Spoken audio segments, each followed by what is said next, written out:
Film chamber ఎన్నికల్లో progressive panel మన panel మధ్య జరిగిన హోరాహోరీ పోరు సాగింది. మొత్తం 44 ఓట్లకు గాను ప్రోగ్రెసివ్ ప్యానెల్కు 28, మన ప్యానెల్కు 15 ఓట్లు రాగా డిస్ట్రిబ్యూషన్ సెక్టార్లో ఒకటి టై అయింది. ప్రొడ్యూసర్స్, స్టూడియో, ఎగ్జిబిటర్స్, డిస్ట్రిబ్యూషన్ సెక్టార్లకు ఎన్నికలు జరిగాయి. ప్రొడ్యూసర్స్ సెక్టార్లో అత్యధికంగా మన ప్యానెల్ సభ్యులు 7 గెలవగా మిగతా అన్ని సెక్టారుల్లో ప్రోగ్రెసివ్ ప్యానెల్ అత్యధిక ఓట్లను సాధించింది.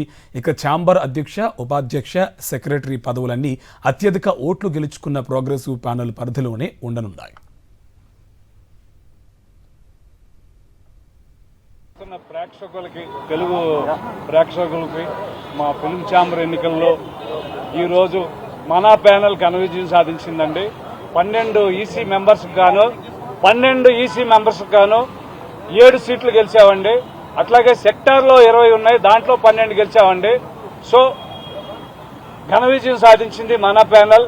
చదలవారి శ్రీనివాసరావు గారు, కళ్యాణ్ గారు, ప్రసన్న గారు, ఇంకా మరి మా పెద్దలు, మా సపోర్టర్స్, అట్లాగే మా ప్రొడక్షన్ ఎగ్జిక్యూటివ్స్ యూనియన్ వీళ్ళంతా కూడా ప్రొడ్యూసర్స్గా ఉన్నారండి. వీళ్ళందరూ కూడా చాలా సపోర్ట్ చేసి, అట్లా ఫెడరేషన్ నుంచి కూడా సపోర్ట్ చేసి, ప్రతి ఒక్క మెంబరు ఓటర్స్, లేడీ ఓటర్స్ కూడా వచ్చున్నారండి. ప్రతి ఒక్కరికి పేరు పేరున మా ఈ గెలిచిన శుభ సందర్భంలో అందరికీ కూడా ప్రత్యేక కృతజ్ఞతలు తెలియజేస్తున్నామండి.